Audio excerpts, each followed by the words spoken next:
శుభ్రంగా తుడు, జాగ్రత్తగా తుడు. రోజు నాతో తుడిపించడం తప్ప దీన్ని వాడతారా పెడతారా? రోడ్డు పక్కన అడుక్కునే వాళ్ళ నిలబడి ఎవరో ఒకరు లిఫ్ట్ అడిగి వెళ్తారు. ఇదెక్కడ కర్మండి? నోర్మోయ్, ఏంటంటే నోటుకొచ్చినట్టు వాగుతున్నావు. ప్రతి అడ్డమైన మీద రోడ్డు మీద బండేసుకెళ్తున్నాడు. దాంతో ట్రాఫిక్ జాము, పొల్యూషన్ ప్రాబ్లం. అది తగ్గించడం కోసమే నా వంతు సేవ నేను దేశానికి చేస్తున్నాను. అబ్బో, ఘనకార్యం చేశారు గాని ఈ బండి కొన్నాక ఒక్కసారైనా నన్ను ఎక్కించారా? ఏంటే ఎక్కించేది? దీన్ని కొన్నాక దీన్ని నలుగురు మీదకి ఎక్కించానేమో గానీ దీని మీదకి ఎవరిని ఎక్కించలేదే, ఎక్కించను కూడా. That is my decision. నేను ఎక్కక మీరు తొక్కక ఇంక ఈ బండి ఎందుకు? ఏ ఎనుపు సామాన్లోడుకు అమ్మేయండి. ఏంటే నోరు పెగులుతుంది? ఈ స్కూటర్ అమ్మేయాలా? ఇంపాసిబుల్. ఇది కొన్న తర్వాత నాకు బాగా కలిసి వచ్చింది. అమ్మనుగా కమ్మను. This is my sentiment. ఏం సెంటిమెంట్ అండి? మీలాగే వెనకడుకు ఒక ఆయన పెళ్ళంతో రోజు బండి తుడిపించేవాడట.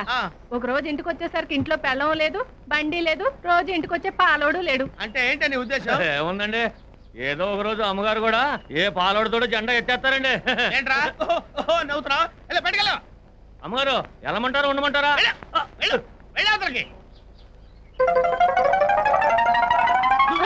హీరో చూసాడు, చూస్తున్నావు. లోపలికి వెళ్ళు, వెళ్ళు లోపలికి.